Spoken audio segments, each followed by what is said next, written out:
இந்த வீடியோக்கு முன்னாடி 8 வீடியோ இருக்குது. அதோட லிங்க் பார்த்தீங்கன்னா கீழே டிஸ்கிரிப்ஷனில் இந்த மோர்னு ஆப்ஷன் தெரியுது பாருங்கள், அங்கே தொட்டிங்கன்னா உங்களுக்கு வரும். அதை தொட்டு வீடியோவை பாருங்கள். இந்த வீடியோவில் நிறைய விஷயங்கள் நான் அப்படியே எடிட் பண்ணாமல் இருந்திருப்பேன். அதுக்கு காரணம் எடிட் பண்ணும்போது அவங்க பேசுகிற நிறைய விஷயங்கள் கட் ஆகிடுது. அதனால தான். உண்மையான பக்திக்கு அடையாளமாக ஒரு கதையை சொன்னார். அந்த கதையை ஃபுல்லாக போட்டிருக்கேன். மிஸ் பண்ணாமல் ஃபுல் வீடியோ பாருங்கள். பிரசாதத்துக்கு கையெழுத்து தப்பே கிடையாது. ஒரு சிலர் கியூ நினைக்கிறதுக்கு சங்கடப்பட்டு கிளம்பிடுவாங்க. ஒரு சிலர் நிறைய பேர் எங்க போய் சாப்பிட்டு இருக்கணும் அப்படின்னு நினைப்பாங்க. ஆனா வெளியில தான் எங்கேயும் போய் கையெழுத்துற நிலைமை வரக்கூடாதுன்றதுக்காக தான் நாம போய் கோவில கையெழுத்துறது. எப்படி வெளியில எங்கேயாவது ஏதாவது ஒரு விஷயத்துக்காகவோ அன்னத்துக்காகவோ நம்மளுடைய நிலைமை சுவாமி விட்டுறக்கூடாது. அப்போ கோவில போய் 10 நிமிஷம் லேட்டானாலும் பரவாயில்ல இருந்து அந்த அன்னத்தை வாங்கிட்டு போறோம். என்ன காரணம்னா வெளியிலாம் கொடுத்தோம்னா அன்னதானம், கோவில கொடுத்தா அது பேர் என்ன? பிரசாதம். வெளியில குடிக்கும் போதெல்லாம் தண்ணி, பியூரிட் வாட்டர், போர் வாட்டர் இப்படிதான் பயன்படுத்துவோம். கோவில வாங்கினா தீர்த்தம். எந்த பொருளும் இறைத்தன்மையை கிட்ட வந்துட்டுனா அதனுடைய தரம் மாறுகிறது. அந்த தீர்த்தமானதோ அந்த பிரசாதமானதோ உட்கொள்ளும் போது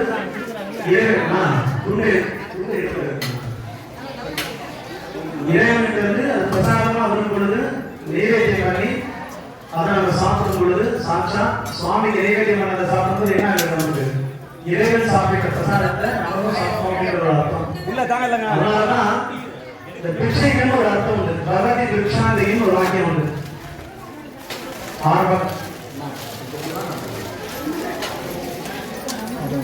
ஒரு சின்ன கதை, ஏன் பிச்சை எடுத்து ஒரு சில விஷயத்தை நம்ம வாழ்க்கையை அனுபவிக்கிறோம் அப்படின்னு ஒரு 2 நிமிஷம் சுவாமியே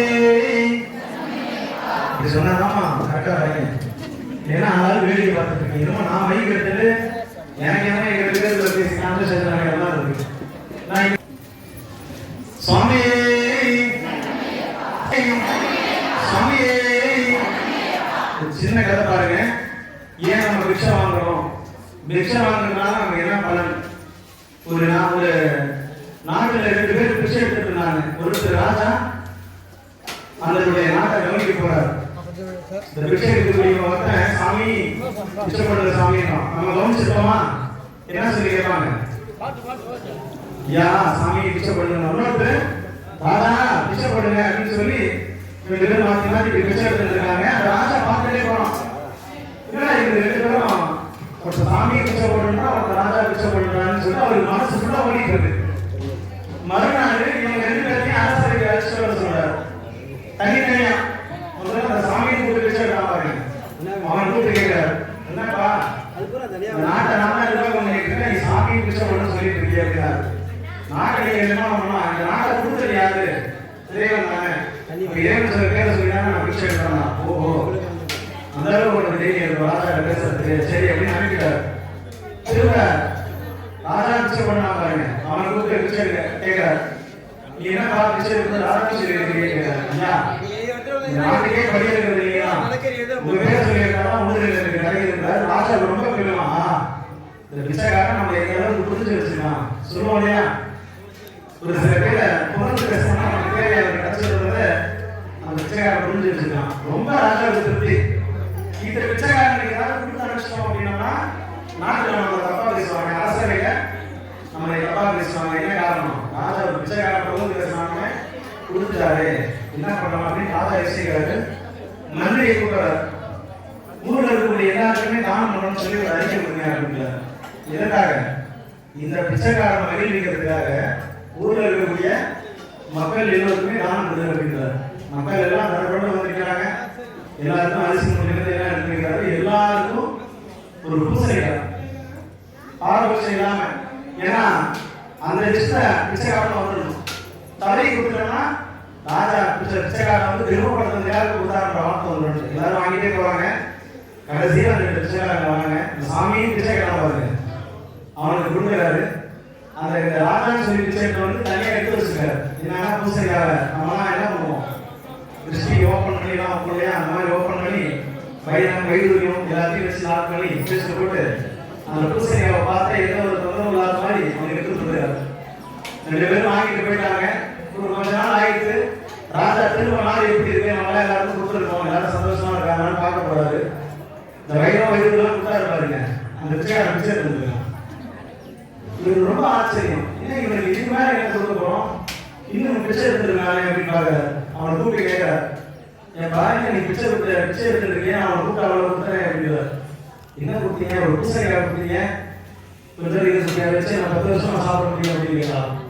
அவருக்கு ரொம்ப கஷ்டமா இருந்துச்சு. அவனுக்கு அந்த மதிப்பு தெரியல அப்படின்னு வச்சு கொஞ்சம் தூரம் அப்படி கலந்து போயிட்டு இருக்காரு.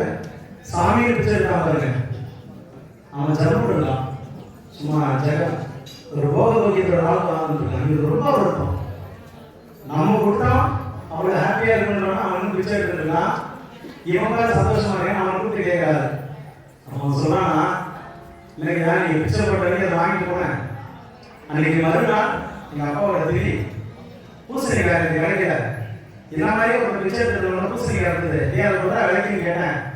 எவ்வளோன்னு சொன்னா, ஒரு 5 ரூபான்னு சொன்னா, கொடுத்துட்டான் அப்படின்னாரு. எங்களுக்கு அப்பதான் தெரியுது, என்னடா நம்ம கொடுத்த பூசணிக்காய் ஓப்பன் பண்ணி பார்க்கல போல இருக்கு. உடனே எப்படியா கிடைச்சதுல வீட்டுக்கு போய் பூசணிக்காய் வெட்டினேன், வெட்டி பார்த்தா அடடா இந்த மாதிரி ஒரு பூசணிக்காய் வார்த்தையே பார்த்ததில்லை அப்படின்னா. என்ன அவனுக்கு கொடுத்ததெல்லாம் இங்க வந்துருக்கு. அதனால ராஜா புரிஞ்சான், என்னன்னா இவன் சாமியை பிச்சை எடுத்தான். என்ன கொடுத்தாரு சாமி, பூசணிக்காய் எதிர்பார்க்காத கொடுத்தாரு. ராஜா என்ன எண்ணத்தை அவனுக்கு கொடுத்தாரு, தன்னை புகழ்ந்து பேசணும் அப்படிங்கிறத. ராஜா ஒரு சில அசிங்கப்பட்டாலும் கொஞ்சம் ஆணவத்துல கொஞ்சம் நம்மளுடைய எண்ணம் மாறுச்சு. ஆனா இறைவன் யாருக்கு போய் சேர்த்துருக்காரு பாருங்க. அந்த மாதிரிதான் கோவில் நடக்கக்கூடிய வழிபாட்டுல எது நம்ம வாங்கும்போது இறைவன் வாங்கும்போது நமக்கு என்ன தேவையோ கொடுப்போம். இங்க வந்து நம்ம அதுவே புரண்டாலும் எனக்கு அது வேணும் இது வேணும் கேட்டாலும் கேட்டதை அவர் கொடுத்துட மாட்டோம். நமக்கு என்ன இவனுக்கு என்ன எந்த பொருளை எப்ப கொடுக்கணும்னு அவனுக்கு தெரியும். அந்த கருமாவை ஒழிக்கிறதுக்காக நம்ம போயிட்டோம். அது இது கேட்கறதுக்கு வரல, நம்ம பக்தி அந்த இடத்துல கொடுத்துட்டு வரலாம். நீ என்னை படைச்சிருக்க, இந்த படைத்தளவுல நான் இருக்கேன், இந்த வாழ்க்கையில எனக்கு எது தேவையோ அதை நீ கொடு, நான் உங்களை கேட்க போறது அப்படிதான் நம்ம கோயிலுக்குள்ள வரணும். 10 வருஷமா வரலாம், 5 வருஷமா வரலாம், தீபம் போடுறோம், ஒரு 3 சண்டிகமா வரேன், அஷ்டமிக்கு வந்துட்டு என் பிரச்சனை தீர்ல இப்படிதான் ஒரு சிலர் சொன்னாங்க. அந்த பிரச்சனை தீர்லன்ற எண்ணத்துல வந்தோம்னா அது தீர்வே தெரியாது. முதல்ல கோயிலுக்கு வரும்போது எனக்கு நல்லபடியா நடந்துடும் அப்படின்ற ஒரு எண்ணத்துல மட்டும்தான் வரும். நடக்குமான்னு வந்துட்டோம்னா அந்த மா கேள்வி புரியும். எனக்கு நடக்கும் அப்படின்னு வந்துட்டோம்னா அந்த மாவுக்கு என்ன வந்துடுது, புள்ளி வச்சிடணும். அந்த விஷயம் நமக்கு பூர்த்தி ஆகிடும். அப்ப இந்த இடத்துல நாம யார் மாதிரி இருக்கணும், ராஜான்னு சொன்ன மாதிரி இருக்கணுமா, சாமின்னு சொன்ன மாதிரி இருக்கணுமா? யார் மாதிரி? சத்தம் எப்பவுமே கூட நம்ம எப்போ யார் இருக்கணும், இறைவன் இருக்கணும். நம்ம எங்க போனாலும் நம்ம கூட நிகழா இருந்து இறைவன் நம்மளைய காத்து ரசிக்கணும் அப்படின்றதுக்காக தான் இந்த ஒரு பதிவு. சாமியை பிரார்த்தனை பண்ணிக்கோங்க. எந்த குறையும் இல்லாம அவனுக்கு பூசணிக்காய் கிடைச்சது, அட்லீஸ்ட் நமக்கு ஒரு பாகக்காயாக கிடைக்கும். பூசணிக்காய் கிடைக்கிறதுனால என்ன கிடைக்கும், ஏன் பாகக்காய்ன்னு சொன்னேன், அதுதான் யாரும் அதிகம் விரும்ப மாட்டோம். இந்த இடத்துல பாகக்காய் கேட்டோம்னா கஷ்டப்பட ஒரு இனிப்பு கொடுத்து யாரும் கொடுப்பா, இறைவன் மட்டும்தான் கொடுப்போம். நம்மளால பாகக்காய் உற்பத்தி பண்ண முடியுமா? அம்மா சொல்லுவாங்க, திடீர்னு ஒரு நாள் பாகக்காய் வேணாமல் கேட்கலாம், அந்த காயை அப்படிதான் இருப்பாங்க. அப்போ பாகக்காயிலே இனிப்பு கொடுக்க முடியும்னா அவளால் மட்டும்தான் முடியும், நம்மளால முடியாது. அதனாலதான் அந்த இனிப்பு எப்பொழுதுமே இறைவன் நமக்கு தரணும்னு சொல்லிட்டு பிரார்த்தனை பண்ணிட்டு அம்மாவுக்கு ஒரு கீத பாடம் இருக்கிறது. ஐயப்ப பக்தர்கள் மாலை அணிந்த ஐயப்ப பக்தர்கள் அனைவரும் சன்னதிக்கு வருமாறு கேட்டுக்கொள்ளப்படுகிறது. ஓம் சுவாமியே